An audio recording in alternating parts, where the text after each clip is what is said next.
Бисмилlah, алхамдулиллах, салату вассаламу аля расулиллах, ва аля алихи ва асхабихи ва ман валя амма ба'д. Говорит аль-каида ат-таня, второе правило, которое вытекает из первого великого правила фикха, которое называется аль-умур би-макасидиха. Дела оцениваются по намерениям. Сказали, что шейх ас-Саади привел два правила в своем стихотворении, которые вытекают из этого великого правила. Первое из этих двух правил разобрали вчера. И сегодня, иншаллах, разбираем второе правило. Говорит: «Ман истаджаля шей'ан кабля аванихи у'укиба бихирманихи». Тот, который поторопился с чем-либо до наступления его времени, заслуживает хирман, то есть заслуживает того, чтобы не получить то, к чему он стремился. Можете у себя записать то, что таким образом об этом правиле высказались некоторые ханафиты и шафииты. «Ман истаджаля шей'ан кабля аванихи у'укиба бихирманихи». То есть так назвали это правило некоторые ханафиты и шафииты. Некоторые маликиты же назвали правило немножко по-другому, то есть другими словами, но смысл совпадает. Они назвали его так: аль-асл аль-муамаля бинакид аль-максуд аль-фасид. Основа то, что с человеком поступается противоположно его дурному намерению. Основа то, что с человеком поступается противоположно его дурному намерению. Аль-асл аль-муамаля бинакид аль-максуд аль-фасид. Это то, как назвали это правило некоторые маликиты. И Ибн аль-Кайим ввел это правило под правило садду зарая, то есть прикрывание путей, ведущих ко всякому дурному. Прикрывание путей, ведущих ко всякому дурному. То есть Ибн аль-Кайим упоминает это правило как ответвление правила общего садду зарая. То, что необходимо прикрывать пути ко всякому дурному. А также под правилом ману аль-хияль аль-мухаррама, запретность дурных или дурной хитрости. То есть когда человек хитрит хитростью, которая запрещена. То есть в шариате есть хитрость, которая разрешена, и хитрость, которая запрещена. Человек, когда хитрит запретной хитростью для того, чтобы получить или достичь какой-то своей цели. И сразу, чтобы понятнее было, о чем идет речь, приведем пример. Как, например, человек, у него есть, например, родственник, от которого, если этот родственник умрет, ему перейдет наследство. Это наследство его право или не его право? Его право, но не сейчас, в будущем. Поэтому мы говорим, тот, который поторопился с тем, что он заслуживает, но не сейчас, а в будущем. И что он сделал, чтобы получить это наследство побыстрее? Он совершил убийство и убил этого своего родственника. Так вот, это правило как звучит? Тот, который поторопился с тем, что он заслуживает, но в будущем, и решил это получить сейчас, результат какой этого? То, что он поступается или с ним поступают противоположно его дурному намерению. И не дают ему то, что он хотел достичь. То есть наследство он что? Лишается. Ясно? Вот это вот общий смысл этого правила. Говорит шейх ас-Саади: муаджилю аль-махзури кабля анихи кад баа биль-хусрани ма хирманихи. Муаджиль, то есть тот, который поторопился. Аль-махзур поторопился совершить запретное. Кабля анихи, перед тем, как наступило время этого. То есть тот, который поторопился и совершил запретное, чтобы получить то, что он мог бы получить в будущем, но решил получить кабля анихи, до того, как наступит время этого, так? Кадба биль хусрани ма хирманихи. Если кто-то так поступил, то он вернулся с чем? Биль хусран. Хусран здесь имеется в виду аль-исм, грех. Вернулся с грехом ма хирманихи. И второе, с чем он вернулся, это хирман. Хирман, то есть лишился того, чего мог заслужить в будущем. Можете у себя отметить в первый момент то, что это стихотворение, или это, точнее, куплет, приходит в общем стихотворении под номером 29. Этот куплет приходит в общем стихотворении под номером 29. И у себя также можете записать то, что достижение этой цели, которую человек заслуживает в будущем, а не сейчас, может быть либо биль-василя аль-мухаррама афлан, либо совершением запретного действия в основе своем, то есть в основе совершения запретного действия, как, например, убийство, как мы перечислили или как мы привели пример ранее. То есть он решил заслужить или получить свою цель чем? Биль-василя аль-мухаррама, запретным средством. Калкатль лиль-муаррис, так как убийство того, от кого он наследует. А мубаха фил-афль, или же средством, которое само по себе разрешено. Лякин маасу аль-касд, но вместе с этим у него есть дурное намерение. То есть он совершает разрешенное деяние, но с дурным намерением. Как, например, если человек находится на ложе смерти и умирает, и он, допустим, ненавидит свою жену, так, и не хочет, чтобы ей осталось что-либо из его наследства, и хочет, чтобы его наследство осталось только его детям, и хочет лишить ее наследства. И чтобы лишить ее наследства, ну, если он умрет, она что? Остается ей часть наследства, так, от него. И чтобы лишить ее наследства, он что делает? Перед смертью разводит ее, дает ей развод окончательный. Так что если она, в основе, что если человек развел свою жену окончательным разводом, то она не получает от него наследство, так или нет, в основе? В основе так. Но здесь он на ложе смерти. Разрешено ему разводить жену или не разрешено? Это средство разрешенное или запретное? Разрешенное, но у него есть дурное намерение. Этим разводом он хочет лишить ее наследства. Так как от ее развода на данный момент никакого толку ему нет, потому что он все равно умирает. Какая ему разница, умрет он в состоянии женатым или в состоянии разведенным? Ему разницы нет. Но хочет он что? Лишить этим самым эту женщину наследства.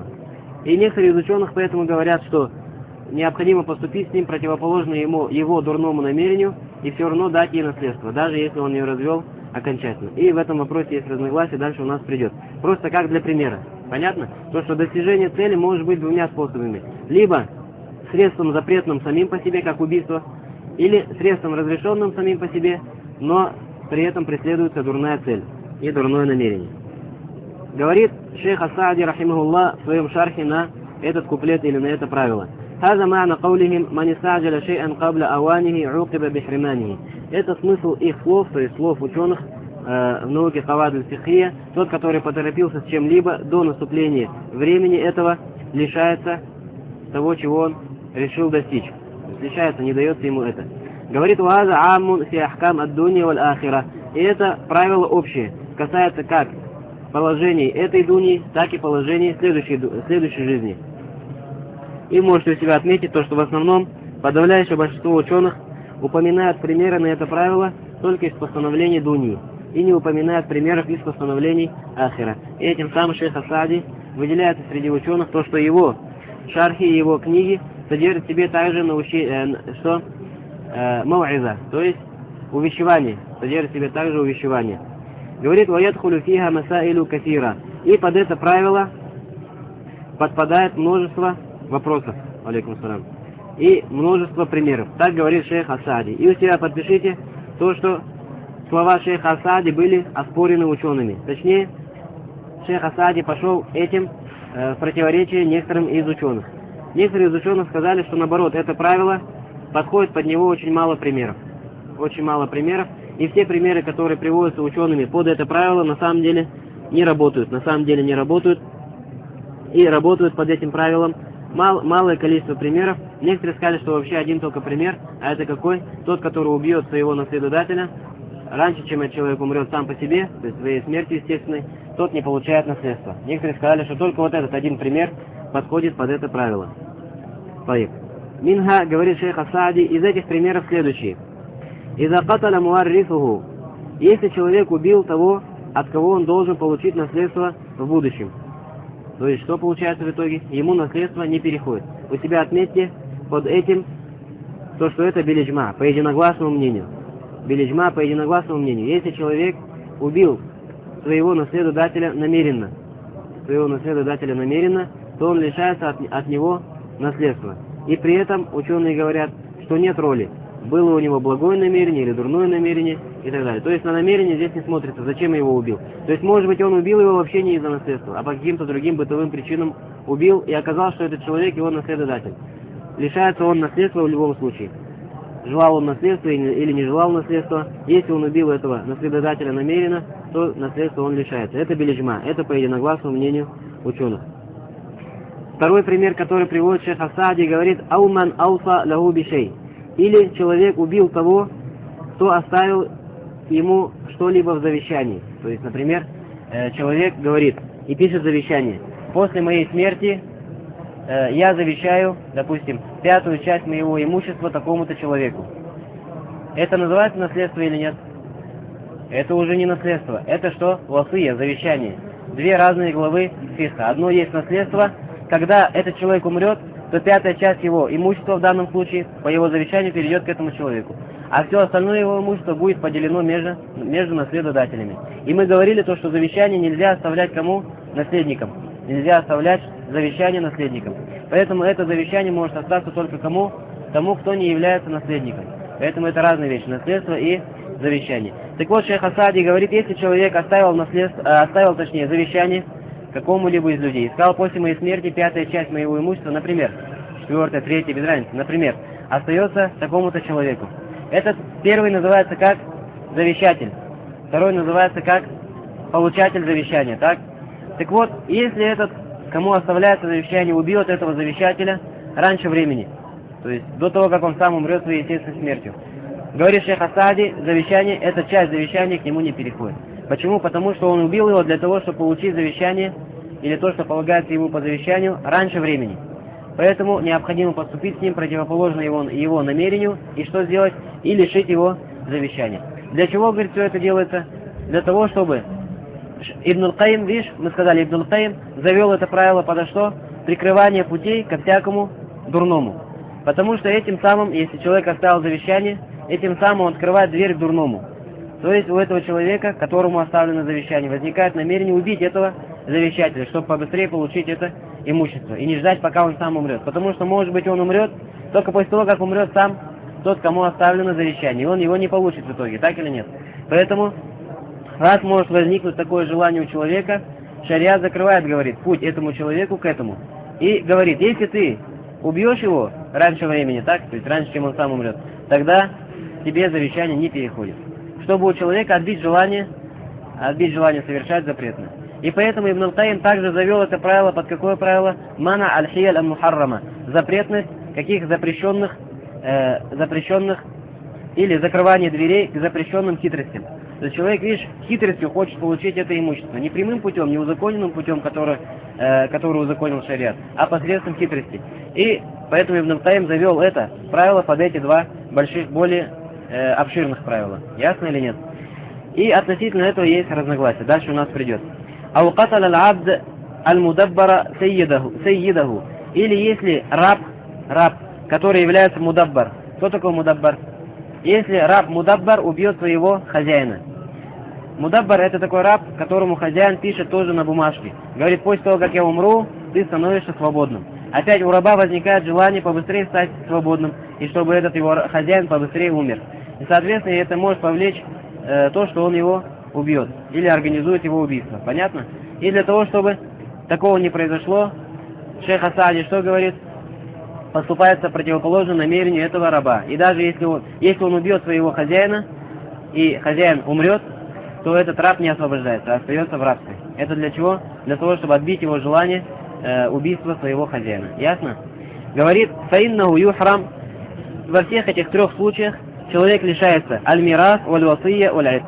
Либо наследство, либо доли в завещании, либо итк, либо освобождение.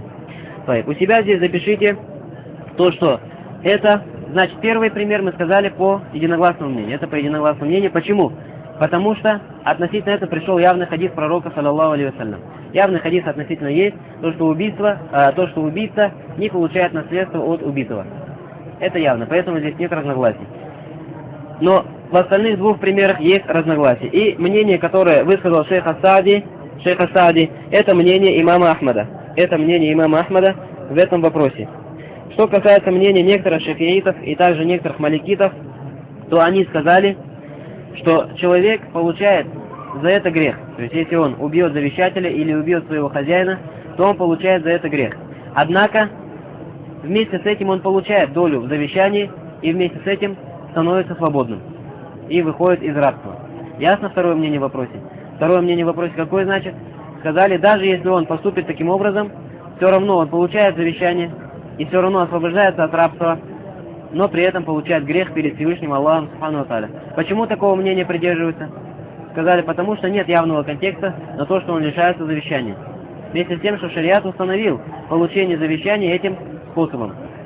И также установил шариат то, что раб освобождается, если умрет его хозяин. И при этом шариат не ограничил, умрет он своей смертью или посредством убийства и так далее. Ничего этого не ограничено. А имам Ахмад к какому выводу пришел? Почему, точнее, пришел к этому выводу, что человек решается завещание и лишается освобождения от рабства? Последствием кияса, аналогии. Провел аналогию между убийством наследодателя и провел аналогию на эти две истории и на две эти ситуации. Поэтому Ас-Суюти сказал, что эти два последних примера являются исключением из правила. Вообще Суюти считает, что под этим правилом только один пример подходит, остальные все примеры не подходят. Поэтому он исключил эти два примера в том числе. Дальше поехали. Говорит, уаминга, а также из примеров на это правило, то есть говорит шейх Ас-Саади, аль-муталлик фи марады маутихи. Муталлик — это кто? Тот, который разводит. А ту, которую разводит, как называется? Муталлак, та, которую разводит. Так вот, говорит, если человек развел свою жену фи марады маутихи, во время болезни, от которой он умирает. То есть в каком смысле? Смотри, если человек развел жену, и он является кем? Здоровым человеком. То есть по явным внешним причинам смерть пока ему что не грозит. И он разводит свою жену как обычно, то есть в обычном состоянии здоровья. Этот развод считается действительным, и он получает, то есть жена получает наследство от него во время идды, во время того, как она ждет срок идды. В это время она получает наследство. А если из идды она уже вышла, тогда она наследство не получает. Вот теперь смотри, давай так, чтобы не путаться в этом вопросе. Сейчас придет несколько видов или несколько ситуаций, и чтобы не запутаться. Смотри, давай у себя быстренько запишите такую схему. Человек разводит жену. Это название, как называется, общее. Человек разводит жену. Человек разводит жену, от этого проведите две стрелки. Разводит жену в нормальном состоянии, под первой стрелкой, и второе в состоянии смертельной болезни. Человек разводит жену. Первое в нормальном состоянии, второе в состоянии смертельной болезни. Под нормальным состоянием проведите еще две стрелки. В нормальном состоянии разводит жену две стрелки. Первое развод окончательный, второе развод возвратный, не окончательный, то есть в котором он может вернуть свою жену обратно. Развод окончательный или неокончательный. Под разводом окончательным запишите, то, что она не получает наследство, даже если она находится в идда. Все. С момента развода она лишается наследства окончательного. Если он развел разводом окончательным, то она лишается наследства и не получает его, даже если она находится в идда еще. То есть в то время, когда она ожидает тот срок, в течение которого она не может выйти замуж за второго человека. Если же он ее развел не окончательным разводом, то она имеет право на наследство, пока находится в идда. Пока она находится в сроке выжидания, она имеет на наследство. И как только закончится ее срок этот выжидания, она лишается на наследство. То есть имеется в виду во всех этих случаях, если муж умрет в итоге. То есть если он развел, и она находится в идда, и он умер во время этой идда, то она получает от него наследство, если развод был какой неокончательный. Вот это пока понятно или нет? Это мы привели просто для общей, как называется, общей картины, чтобы у вас в голове была общая картина. Хотя это непосредственно к нашему правилу в данном случае не подходит. К нашему правилу подходит вторая стрелка, если человек развел жену в состоянии смертельной болезни. Вот здесь у себя запишите, что в этом случае есть 4 мнения у ученых. Получает она наследство или не получает. То есть, естественно, если он развел ее не окончательным разводом, то она получает во время идды. Это однозначно. Это можете не писать. Сейчас мы разговариваем не об этом. Мы сейчас 4 мнения приведем, если человек развел жену окончательным разводом, после которого уже не может вернуть. Перед смертью лежал, окончательным разводом ее развел, и все. В этом вопросе есть 4 мнения. Первое мнение, что она не получает наследство в любом случае. Сразу после развода. Даже если она в идда, даже если муж намеренно ее развел, чтобы лишить ее наследства и так далее. То есть с ним не поступается, что противоположно его намерению. Она не получает наследство, все лишается. Почему? Потому что он развел ее нормальным каким шариатским разводом, на который имел право. Даже если у него было при этом дурное намерение. Это мнение имама Шафии, а также захиритов. И вообще имам Шафии, видишь, постоянно встречается его мнение в тех вопросах, когда он противоречит этому правилу, потому что он не согласен с этим правилом. И говорит, что в это правило входит только одна ситуация, когда человек убивает своего завещателя. Поэтому в данном случае он тоже говорит, что женщина не получает наследство в любом случае. Второе мнение, то, что она получает наследство, пока находится в идда, пока находится в сроке выжидания. К вам вопрос теперь. Этот срок выжидания, она выжидает, в это время муж может ее вернуть или нет? Не, муж пока, допустим, если живой, он может ее вернуть после окончательного развода? Не может. А почему тогда выжидает? Для того, чтобы иметь возможность выйти за другого мужа. То есть этот выжидаемый срок она выжидает не для того, что ее муж может вернуть. Все, он уже не может ее вернуть, так как он развел ее окончательным разводом.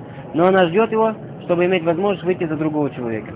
Так вот, второе мнение какое? То, что она получает наследство, если до сих пор идет срок идда, срок выжидания. Это мнение Абу Ханифы.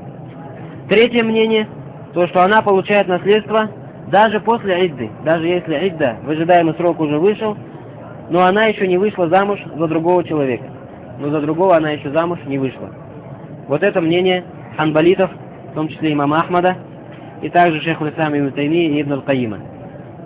То есть они что сказали? Мы поступаем по этому правилу и поступаем противоположно намерению этого человека и даем ей наследство. Даже если она уже вышла из идды, даем ей все равно наследство. Почему говорят, пока она не вышла замуж за другого человека? Как они это аргументируют? Потому что они говорят, этот развод похож на недействительный. Почему? Потому что у него было дурное намерение при разводе. Поэтому мы этот развод как бы не принимаем во внимание. Даже если она вышла из идды или не вышла из идды, мы вообще как будто бы у нее идды вообще нет. И пока она не выйдет за другого человека замуж, мы даем ей наследство. Как будто она до сих пор остается в ранге жены этого человека. А если она выйдет замуж за другого, тогда что? Тогда все, она уже что? Лишается всяких прав, так как она уже жена другого человека. И четвертое мнение, что она получает наследство, даже если вышла замуж за другого человека. Что она имеет право на наследство, даже если вышла замуж за другого человека, и этот ее первый муж умер в то время, когда она уже жена другого человека. Они все равно дают ей наследство. Это мнение имама Малика. Что касается окончательного мнения, то кажется более правильным мнением первое мнение, то есть противоположно этому правилу, то, что это правило в данном случае не действует. Но необходимо посмотреть этот вопрос более глубже. Так, этот разбор мы будем разбирать более глубже во время Булюгуль Марам, иншаллах. Говорит, «Фаинна зауджатаху тарифу минху, валяу хараджат мин аль-изда». Видишь, шейх Асади что говорит? Если человек развел свою жену во время смертельной болезни с намерением оставить ее без наследства, то, говорит, ее без наследства, то его жена, все равно наследует от него, даже если вышла из идды. Это мнение кого мы сказали? Ханбалитов. Поэтому его выбрал шейх Асади, так как он является ханбалитом. Теперь здесь, на этом, что шейх Асади прекратил, или что называется, завершил приведение примеров на это правило. И у себя запишите некоторые моменты. То, что приведем еще 5 примеров на это правило, то, чтобы это правило было у нас в более обширном виде закреплено. Если человек удерживает свою жену, при том, что не может с ней жить и не хочет с ней жить, и относится к ней дурно, допустим, бьет ее, лишает ее необходимого имущества, которое он должен на нее тратить и тому подобное, но все равно ее не разводит. Почему? Потому что у этой жены есть имущество большое. И он знает, если она умрет, то это имущество перейдет к нему. Поэтому, чтобы не лишиться этого имущества в будущем, он ее держит у себя и не разводит эту жену.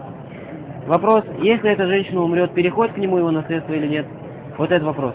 Те, которые придерживаются этого правила, сказали, не переходит, так как он ее держал из-за наследства.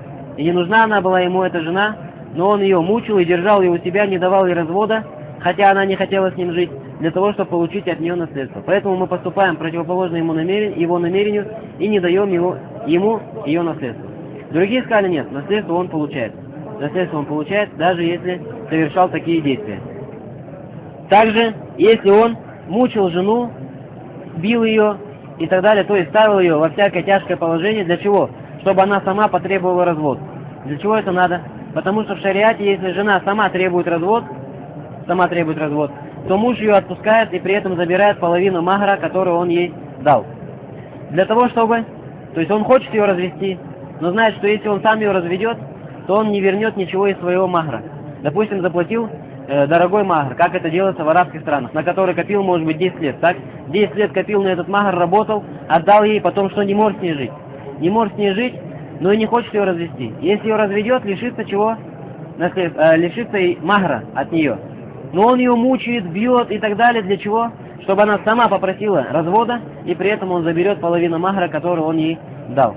Теперь вопрос, если он так поступал намеренно, чтобы она сама попросила развод или забрать половину махра. Получает он половину махра или нет? Те, которые придерживаются этого правила, говорят, нет, мы лишаем его половину этого махра.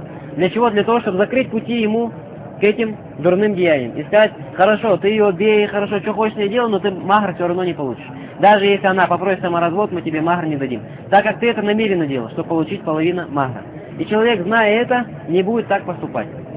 Другие сказали, нет, это правило здесь также не действует, и он получает свою половину махра, и она освобождается от него, уходит к другому человеку или вообще или просто разводит. Еще один пример какой этому. То, что если женщина пила специальные лекарства, которые вызывают менструацию. Для чего? Для того, чтобы не держать уразу в месяц Рамадан. С этим намерением. Пьет лекарства для того, чтобы у нее пришла менструация, и это позволит ей что? Не держать уразу в месяц Рамадан. Вопрос, она уразу будет держать все равно или нет? То есть можно сказать, что это правило здесь действует, и мы заставляем ее держать уразу, даже если у нее менструация, так как она специально это сделала. Для того, чтобы избежать уразу. И более правильное мнение, что она все равно, что она не держит уразу в данном случае, так как у нее менструация, во время менструации не разрешается держать уразу. И это правило здесь не действует. Или, наоборот, человек попил лекарство, чтобы заболеть. Сам попил, допустим, лекарство, чтобы заболеть и не держать уразу, и чтобы у него была причина не держать уразу, сказать, я болен. Так, то же самое здесь это правило не действует. Или человек, у него есть нисаб. Что такое нисаб? Необходимое количество овец, например. И он, когда подходит год, он должен выплатить с этих овец закат, 1 или 2 овцы отдать. То есть в зависимости от того, сколько у него овец. И он знает, что через недельку придет к нему сборщик заката. И перед тем, как приходит к нему сборщик заката, он двух-трех баранов продает. Двух-трех баранов продает, и когда приходит сборщик заката, он говорит, видишь, у меня нисаба нет. У меня нет необходимого количества овец, с которого ты можешь забрать закат. У меня меньше. У меня не набрано овец на такое количество, с которого ты можешь забрать у меня закат. То есть что делает? Чтобы избежать выплаты заката и чтобы не лишиться в закате 1 или 2 овец, он что делает? Продает 2-3 овцы, так, 2-3 овцы, и при этом снижает свой нисаб, становится тем, который не обязан выплачивать закат. Теперь вопрос, можно ли сказать, что этот сборщик заката все равно должен забрать у него овцу и сказать, что ты специально так сделал, поэтому я у тебя все равно заберу эту овцу, для того, чтобы тебе не повадно было. Правильное мнение в этом вопросе, то, что овцу он забрать уже не может. Почему? Потому что нисаба у него нет, необходимого количества нет. Но этот человек получит грех за свое действие и за свое намерение. Однако некоторые ученые говорят, то, что правитель может применить к нему определенные меры наказания. Не овцу забрать, а допустим, что как-то его проучить или как-то его наказать, чтобы дальше ему было это неповадно. Потому что все так могут начать делать, и получится что? Что правитель не заберет вообще заката, и бедные останутся без своего права. Еще один пример. Если у человека есть рабыня, и эта рабыня родила этому хозяину ребенка, то есть забеременела от него и родила ему ребенка. По правилам шариата, если такое произошло, то когда умирает этот хозяин, то рабыня становится свободной. По правилам шариата так. Она становится свободной, так как она называется уммуль-валад, мать ребенка. То есть она не просто рабыня.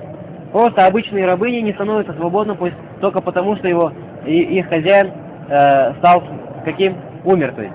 Но если она родила ему ребенка, по правилам шариата, она становится свободной. Теперь вопрос, если она убила своего хозяина, чтобы побыстрее стать свободной, то же самое, как пример, который мы приводили ранее, так или нет? Некоторые говорят, что она все равно становится свободной, некоторые говорят, поступаем с ней противоположно ее намерению, и она остается в рабстве. Это еще один пример на это правило. Еще один последний пример на это правило, который мы приведем, то, что некоторые люди поступают следующим образом. Находясь при смерти, у человека, допустим, 3 наследника, которым переходит имущество. Например, в равных долях. 3 сына, например. Всем им переходит наследство в равных долях. И при этом 2 своих сыновей он не любит, а одного любит. То есть два сына, допустим, что дурные люди. И он не хочет, чтобы его наследство перешло к ним. То есть он видит, что они неправильно распоряжаются своим имуществом, тратят на всякое, на то, что не подобает на это тратить и так далее. И хочет оставить имущество одному и лишить 2. И при этом он что задумывает? Такую хитрость. Говорит, это имущество я ему подарил еще 10 лет назад. Или тот сын говорит, отец, ты же мне подарил такое-то имущество еще 10 лет назад, помнишь или нет? То есть почему? Потому что это имущество, если умирающий это признает, это имущество переходит к нему в виде подарка. И делится между тремя только оставшимся имуществом. Малое количество имущества делится между тремя. И этот больной икрар делает, подтверждает. Да, говорит, действительно, я тебе подарил 10 лет назад это имущество, забирай, так это имущество, а остальное разделите как наследство. То есть что он делает? Прибегает к обману для того, чтобы лишить двоих из своих 3 сыновей наследства. Так вот, некоторые сказали, то, что если это происходит при смертельной болезни, то такое подтверждение этого права не считается и аннулируется. Говорит, да, может быть, ты и подарил, но мы сейчас это не принимаем. Мы сейчас от тебя это не принимаем, так как есть возможность или есть предположение, что ты делаешь это специально, чтобы лишить остальных большей части наследства, например. Некоторые говорят, это правило здесь действует. И переход имущества в виде подарка, например, здесь не действует. Не действует, и наследство делится между тремя в равных долях. Некоторые говорят, что это правило в данном случае тоже не действует. Потому что, брат, на все те примеры, которые мы привели, нету доводов. Нет доводов, что это все аннулируется и подходит под правило. А довод единственный у них какой? Аналогия. Аналогия на того, кто убил своего наследодателя. Поэтому у себя запишите последний момент, то, что относительно этого правила есть 3 мнения. Первое мнение шафиитов. В том числе ас-Субки и ас-Суюти. Они критиковали это правило и говорили то, что это правило не является верным. И говорили то, что под это правило подходит только один пример. Убийство человеком своего наследодателя. Все остальные примеры, которые мы приводили, не подходят под это правило не действует. Это первое мнение относительно этого правила. Мнение кого? Шафиитов. Второе мнение ханбалитов. То, что это правило действует во всех перечисленных нами примерах. Более того, Ибн аль-Кайим сильно защищал это правило и сильно доказывал действительность этого правила и то, что это правило действует во всех этих примерах. Более того, сказал то, что это является суннатуллахи фи халкихи ва шар'ихи. Это является законом Всевышнего Аллаха в своих творениях, а также в его шариате. То есть говорит, это мудрость Всевышнего Аллаха, то, что он поступает противоположно дурному намерению человека. Понятно? Поэтому они задействовали это правило во всех вышеперечисленных примерах. И сказал, как мы уже говорили, то, что это правило подходит под правило запрета различных запретных хитростей. И третье мнение в вопросе таваккуф, приостановление. Приостановление этого мнения придерживался имама Шатиби. Имам Шатиби сказал, что это правило невозможно сказать, действует оно или не действует оно. Тяжело определиться между этими двумя мнениями, так как нет явных доводов на то, что это мнение действует. Но вместе с этим есть аналогии. И вместе с этим действительно наблюдается в этом мудрость. Так или нет? То есть действительно, чтобы у человека не возникало таких идей, и чтобы лишить его возможности совершить убийство и так далее, то есть более похоже, что это правило действует. Но с той стороны, что на него нет доводов, это правило не действует. Ясно или нет? Поэтому имам Шатиби приостановился относительно этого. И, в общем говоря, если рассмотреть эти 3 мнения, минимальный результат, к которому мы можем прийти, то, что это правило перестает быть правилом общим. Это правило не является общим, бесспорным правилом во всех мазхабах. И можно сказать то, что это правило хас би мазхаб аль-ханабиля. Это правило частное, которое касается мазхаба ханбалитов. Все остальные приверженцы других мазхабов не рассматривают это как абсолютное правило их мазхаба. Поэтому вся эта многочисленная критика относительно этого правила приводит нас к выводу о том, что это правило лишается своей широкой силы и ослабевает и переходит в состояние общего правила на какое частное правило конкретного мазхаба, а это мазхаба ханбалитского. Ясно или нет? Говорит дальше шейх ас-Саади: «Ваказалика фи ахкам аль-ахира». И это правило действует также в положениях или что? В постановлениях следующей жизни. «Фаман лабис аль-харир фи дунья лам ялбасуху фил ахира». Тот, который одевал шелк, то есть из мужчин, в этой жизни не будет одевать его в следующей жизни. Видишь? Тот, который поторопился, то, что ему разрешено далее, захотел получить его ранее, лишается этого как ранее, так и далее. Говорит шейх ас-Саади. Говорит: «Ваман шариб аль-хамра фи дунья лам яшрабуху фил ахира». И тот, который пил вино в этой дуне, не будет пить его в следующей дуне. На это есть доводы. Видишь, некоторые еще использовали эти доводы и провели кияс, исходя из этих доводов также. То, что обычай или закон Всевышнего Аллаха в своих творениях такой, что если человек хочет получить то, что он заслужит в будущем ранее, то лишается этого как ранее, так и в будущем. И у себя здесь отметьте, то, что человек, который пил вино в этой жизни, не будет пить его в следующей, и тот, который одевал шелк в этой жизни, не будет одевать его в следующей, иза лям ятуб, если он не покается от этого деяния. Как это пришло в достоверных хадисах. В достоверных хадисах пришло иза лям ятуб минха, если он не принесет покаяние от этого. Говорит шейх Ас-Саади: «Вакама анналь мутааджи лиль махзур юакаб биль хирман». И также, говорит, как тот, который поторопился получить то, что ему разрешено в будущем, поторопился и совершил что-то запретное и хотел получить этого ранее, то есть в настоящем, так же, как он лишается этого, فَمَنْ تَرَكَ شَيْئًا لِلَّهِ تَهْوَاهُ نَفْسُهُ عَوَّدَهُ اللَّهُ خَيْرًا مِنْهُ فِي الدُّنْيَا وَالْآخِرَةِ. Также действует противоположное правило. Если человек оставит, наоборот, что-то ради Всевышнего Аллаха, то есть какое-то запретное деяние, то Всевышний Аллах Субхану ва Тааля даст ему лучшее, чем это в этой дуне и в следующей дуне. При этом, если он оставит это, и его душа желает совершить это запретное.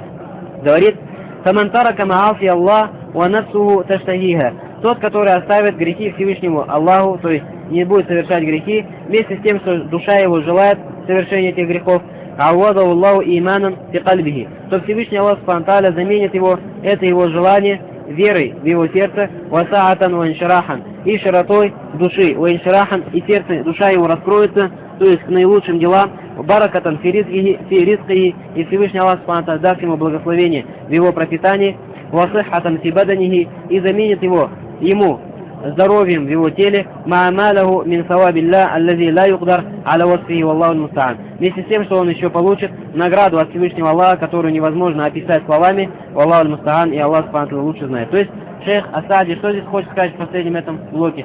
То, что противоположно этому правилу есть другое правило. Наоборот, если человек с хорошим намерением оставит какой-то грех ради Всевышнего Аллаха, то Всевышний Аллах Субхану что сделает?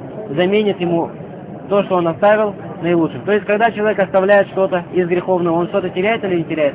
Теряет. То есть, он теряет определенные блага, которые хочет получить. Но Всевышний Аллах Субхану заменит ему это наилучшим. Говорит шейх Ас-Саади. И это основывается он в этом на хадис, который пришел у имама Ахмада со слов «Раджуль мин асхабин наби саллаллаху алейхи вассалям», со слов одного из сподвижников пророка саллаллаху алейхи вассалям, где пророк саллаллаху алейхи вассалям сказал: «Иннака лан тадаа шей'ан иттика Аллах азза ва джаль, илля атака Аллаху хайран минху». Что бы ты не оставил из греховного, боясь Всевышнего Аллаха Субхану ва Тааля, непременно Всевышний Аллах Субхану ва Тааля даст тебе то, что лучше этого. Даст тебе то, что лучше этого. Этот хадис приходит у шейха Мукбиля в Сахих аль-Муснад, второй том, 439 страница, и является хадисом достоверным. Субханак Аллахумма бихамдик, ашхаду ан ла илаха илля анта, астагфируллаха ва атубу илейх.